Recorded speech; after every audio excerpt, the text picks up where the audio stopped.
నమస్తే, నేను Kavitha. Welcome to iDream news. బంగ్లాదేశ్ను ఓడించినటువంటి భారత్, ఆఫ్ఘనిస్తాన్ చేతిలో ఓడిపోయినటువంటి ఆస్ట్రేలియా, ఈ రెండు టీముల్లో ఈ రోజు జరగబోయేటువంటి మ్యాచ్లో ఎవరు గెలవబోతున్నారు? ఆల్రెడీ ఇంగ్లాండ్ సెమీఫైనల్కు చేరుకుంది. మిగతా మూడు టీంలు ఏముండబోతున్నాయి? ఫైనల్ మ్యాచ్ ఎవరెవరి మధ్య ఉండొచ్చని మనం అంచనా వేయొచ్చు. మనతో పాటుగా ఉన్నారు క్రికెట్ కామెంటేటర్ వెంకటేష్ గారు. వెంకటేష్ గారు, నమస్కారం అండి. సో ఒక ఆసక్తికరమైనటువంటి మ్యాచ్ని మనం కొద్ది గంటల్లో చూడబోతున్నాము. ఓవరాల్గా ఆఫ్ఘనిస్తాన్ చేతిలో ఓడిపోయింది ఆస్ట్రేలియా అనేది ఒక పెద్ద షాక్. ఒక డిప్రెషన్లో ఉండి ఉంటుంది. మనదేమో భారత్ అన్ని మ్యాచ్లు గెలిచి వచ్చింది. ఈ రోజు మ్యాచ్ ఎలా ఉంటుంది అనుకుంటున్నారు? అంటే ఆఫ్ఘనిస్తాన్ చేతిలో ఓడిపోయిందని చెప్పి ఆస్ట్రేలియాని ఏమాత్రం తక్కువగా అంచనా వీల్లేదు. ఎందుకంటే అంతకుముందు ఆడిన అన్ని మ్యాచ్లు గెలిచారు. So they had one half day అని మనం అనుకోవాలి. టీం ఇప్పటికీ స్ట్రాంగ్గా ఉంది. మెయిన్గా మ్యాక్స్వెల్ లాంటి ఒక మ్యాచ్ విన్నర్ మళ్ళీ ఫామ్లోకి వచ్చాడు. సో అది ఇప్పుడు డేంజర్ టీమే. గతంలో ఉన్నంత స్ట్రాంగ్గా లేదు. మేబీ బౌలింగ్లో వాళ్ళకి అంత పదును కొద్దిగా లోపించిందని అనుకున్నా కూడా they are still a strong side. అందులో ఒక దెబ్బతిన్న పులిలాగా ఉంటారు వాళ్ళు. వుండెడ్ టైగర్లు కసి ఉంటుంది వాళ్ళు. ఆఫ్ఘనిస్తాన్ చేతిలో ఓడిపోయాము, ఒక హ్యూమిలేటింగ్ డిఫీట్. సో అదంతా చూపించాలి. అది మస్ట్ విన్ కూడా. ఎందుకంటే ఈ మ్యాచ్ గెలిస్తేనే వాళ్ళు సెమీస్కి వెళ్ళే అవకాశం ఉంటుంది. సో డెఫినెట్గా ఇలాంటి కీ మ్యాచెస్ బాగా ఆడతారు. ఆస్ట్రేలియన్స్కున్న ప్రత్యేకత ఏంటంటే బిగ్ మ్యాచ్ టెంపర్మెంట్. ఎప్పుడైతే ఒక బిగ్ మ్యాచ్ ఉంటుందో ఆ big match brings the best out of them. So కాబట్టి ఐ థింక్ అంత ఈజీ కాదు ఇండియాకి. India is doing extremely well. కానీ ఒక్కటి మనం దృష్టిలో పెట్టుకోవాల్సింది ఏంటంటే ఇండియా ఇంతవరకు ఆడిన ఈ వరల్డ్ కప్లో ఆడినన్ని కూడా రిలేటివ్లీ స్మాలర్ టీమ్స్. మనం సెనా కంట్రీస్ అంటాం. South Africa, England, New Zealand, Australia, ఇవి మెయిన్ మన ప్రత్యర్థులు. వీళ్ళతో ఎవరిలో మనం గ్రూప్ స్టేజ్లో కానీ సూపర్ ఎయిట్స్లో కానీ ఇంతవరకు ఫేస్ చేయలేదు. సో మనం బాగానే ఆడాము. Maybe India was not tested. So ఇప్పుడు రియల్ టెస్ట్ ఇక్కడ ఉంటుంది. ఎందుకంటే ఆస్ట్రేలియాని ఫేస్ చేయడం, ఆస్ట్రేలియాతో మనకున్న గతంలో తగిన దెబ్బలు, going back to November 19th last year, ఇవన్నీ దృష్టిలో పెట్టుకుంటే ఈ మ్యాచ్ అంత ఈజీ కాదు. ఈ మ్యాచ్ గెలిస్తే మాత్రం నథింగ్ లైక్ ఇట్. ఎందుకంటే ఇండియా కనుక ఈ మ్యాచ్ గెలిస్తే రెండు రకాల బెనిఫిట్స్. ఒకటి ఏంటంటే వన్ డే వరల్డ్ కప్ ఫైనల్లో ఓటమికి రివెంజ్ తీర్చుకున్నట్టు. రెండోది మనకి మెయిన్గా మన ఇబ్బంది పెడుతున్న టీం ఏదంటే నాకౌట్స్లో ఆస్ట్రేలియా. సో ఆస్ట్రేలియా ఒకవేళ మనం ఫైనల్కి వెళ్తే మళ్ళీ ఆస్ట్రేలియాతో ఫైనల్ ఉంటే మళ్ళీ మనకి సేమ్ రిజల్ట్ వచ్చే ప్రమాదం ఉంటుంది. సో ఆస్ట్రేలియాని కనుక మనం ఈ స్టేజ్లోనే ఎలిమినేట్ చేసేస్తే ఇండియాకి రూట్ చాలా క్లియర్ అయ్యే అవకాశం ఉంటుంది. సో ఆ రకంగా తీసుకున్న ఏ రకంగా తీసుకున్నా కూడా India should aim to win this match. గెలిస్తే ఆస్ట్రేలియాని బయటికి పంపించేయచ్చు, తర్వాత రివెంజ్ కూడా తీర్చుకునే అవకాశం ఉంటుంది. సో భారత్కి సంబంధించి చూస్తే టీంలో ఒకవైపు రిషబ్ పంత్ బాగా ఆడుతున్నాడు, హార్దిక్ పాండ్యా ముందు ఉన్నటువంటి ఫామ్లోకి వచ్చాడు, కుల్దీప్ కావచ్చు, బుమ్రా కావచ్చు వికెట్లు తీసుకుంటున్నారు. ఓవరాల్గా ఈరోజు మ్యాచ్ ఎవరెవరి మీద ఎక్కువగా డిపెండ్ అయ్యే పరిస్థితి కనిపిస్తుంది అంటారు? మొన్న బంగ్లాదేశ్తో ఇండియా ఒక మ్యాసివ్ విన్ సాధించింది. దాంట్లో ఉన్న ప్రత్యేకత ఏంటంటే ఎవరైతే ఫామ్లో లేరని మనం అనుకున్నాం, రోహిత్ శర్మ, విరాట్ కోహ్లీ, శివం దూబే, వీళ్ళందరూ ఫామ్లోకి వచ్చారు. మీరు చెప్పినట్టే కుల్దీప్ యాదవ్ అతను కేవలం సెకండ్ మ్యాచ్ ఆడు. ఫస్ట్ మ్యాచ్లో కాస్త రస్టీగా అనిపించాడు, చాలా రోజులుగా మ్యాచ్ ఆడట్లేదు కాబట్టి. కానీ ఆ మ్యాచ్లో మంచి రిధంలోకి వచ్చి 3 వికెట్లు తీయడం, ఇవన్నీ చూస్తుంటే ఏంటంటే మనకి ఏవైతే ప్రాబ్లమ్స్ అనుకుంటున్నాం, ఇంకా కొన్ని ఇష్యూస్ అవన్నీ కూడా సెటిల్ అయిపోయినాయి. ఒక్కటి ఏంటంటే జడేజా, రవీంద్ర జడేజా ఒక ఇంపార్టెంట్ ఆల్రౌండర్. బ్యాటింగ్లో బౌలింగ్లో అతను అంత ఆశించిన స్థాయిలో ఇంకా పర్ఫార్మెన్స్ అతని నుంచి రాలేదు. బట్ ఇట్ హ్యాపెన్స్, ప్రతి ఒక్క ఆటగాడు బాగా లేదు.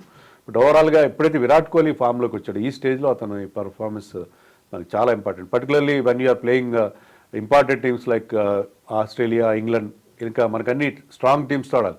అప్పుడు విరాట్ కోహ్లీ ఫామ్లోకి రావడం చాలా ఇంపార్టెంట్. సో అది మనకి బాగా కలిసి వచ్చిన అంశంగా చెప్పుకోవాలి.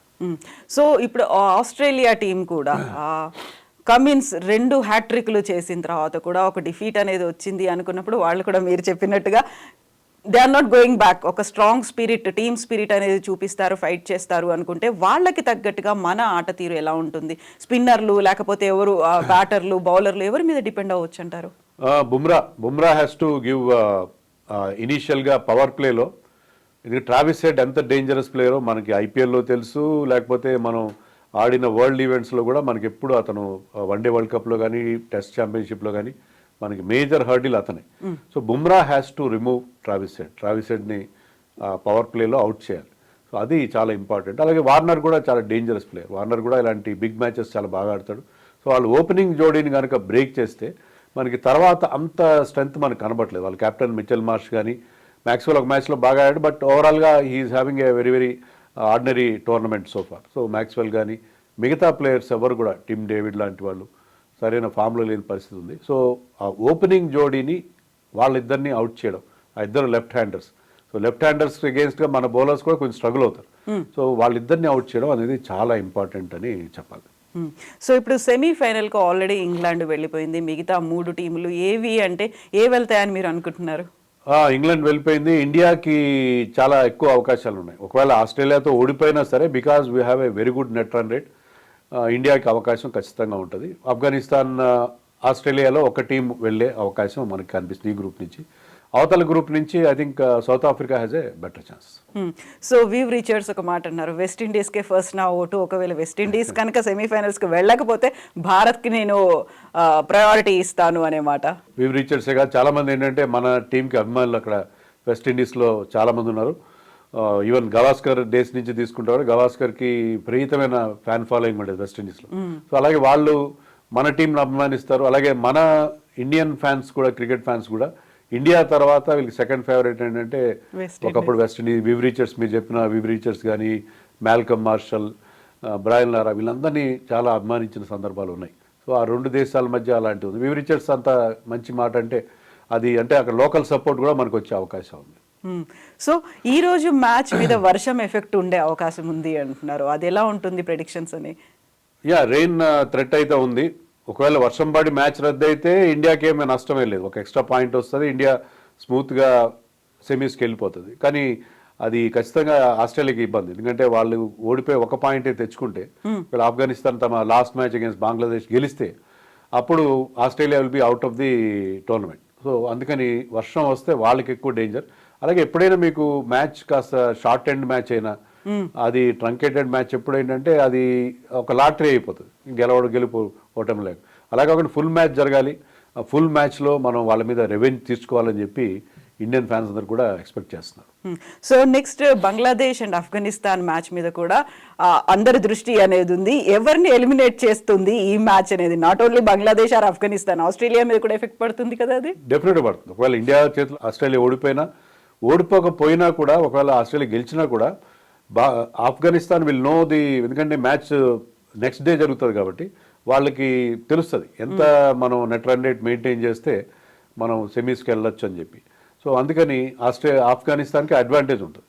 సో వాళ్ళు ఆ పెద్ద మార్జిన్తో బంగ్లాదేశ్ని ఓడించే పని చేస్తారు కాబట్టి డెఫినెట్గా ఒకవేళ ఆస్ట్రేలియా ఇండియా మీద గెలిచినా కూడా ఆఫ్ఘనిస్తాన్ వాళ్ళని దాటుకొని సెమీస్కి వెళ్ళే అవకాశం మనకు కనిపిస్తుంది. సో ఈ రోజు మ్యాచ్ కోసం ఏమైనా మార్పులు చేర్పులు టీంలో ఉండే అవకాశాలు ఉన్నాయా? ఇండియన్ టీంలో టీం బ్రహ్మాండంగా సెట్ అయింది, అలాంటి మార్పులు ఉండే పరిస్థితి మనకు కనబడుతుంది. ఎందుకంటే మీకు అక్కడ 3 స్పిన్నర్స్, 3 పేసర్స్ ఉన్నారు, మీకు 6 బౌలింగ్ ఆప్షన్స్ ఉన్నాయి. సో మీరు దాని సిచ్యుయేషన్ బట్టి మీరు దాన్ని మార్చుకునే అవకాశం ఉంది. ఎప్పుడైతే హార్దిక్ పాండ్యా థర్డ్ సీమర్గా మనకి మంచి బౌలింగ్ చేస్తున్నాడో, మనకి బౌలింగ్లో ఉన్న వర్రీస్ అన్ని తీరిపోయినట్టుగా చెప్పాలి. So I don't think there will be any changes. Shivam Dube కూడా లాస్ట్ మ్యాచ్లో మనం అంతకుముందు కూడా మాట్లాడుకున్నాం, అతను అంత ఆశించిన స్థాయిలో పర్ఫామ్ చేయట్లేదు. కానీ శివం దుబే కూడా లాస్ట్ మ్యాచ్లో కాస్త ఒక ఇంపార్టెంట్ 30 చేశాడు, ఒక 3 సిక్స్లు కొట్టాడు. సో అతని రోల్ ఏంటంటే hitting sixers against spinners. So ఆ రోల్ని అతను కొంతవరకు ఫుల్ఫిల్ చేశాడు కాబట్టి ఐ థింక్ టీంలో ఎలాంటి మార్పులు ఉండే అవకాశం లేదు. సో ఫైనల్ మ్యాచ్లో ఎవరెవరి మధ్యలో, ఏ టీం మధ్యలో చూడాలని మీకు అనిపిస్తుంది? ఫైనల్లో ఐ థింక్ ఇప్పుడున్న ట్రెండ్ చూస్తుంటే అంటే India will play England in the semis. అటు సైడ్ ఒకవేళ ఆస్ట్రేలియా కనుక వస్తే, ఆస్ట్రేలియా సౌత్ ఆఫ్రికా మధ్య వస్తే, సౌత్ ఆఫ్రికా వాళ్ళు నాకౌట్స్ గెలవడం అనేది అసలు గెలవాలి, వాళ్ళకు చోకర్స్ అని ఒక ఇమేజ్ ఉంది. సో ఒకసారి వాళ్ళు నాకౌట్కి వచ్చిన తర్వాత వాళ్ళు ఓడిపోవడం ఆల్మోస్ట్ ఖాయంగా కనిపిస్తుంది. దాన్ని ఆ ట్రెండ్ని వాళ్ళు బ్రేక్ చేయొచ్చు. బట్ సోఫార్ ఏంటంటే అదే ఉంది కాబట్టి మళ్ళీ we might see India Australia final అని అనిపిస్తుంది, ఒకవేళ ఆస్ట్రేలియా ఈ గండం దాటుకుని బయటపడితే.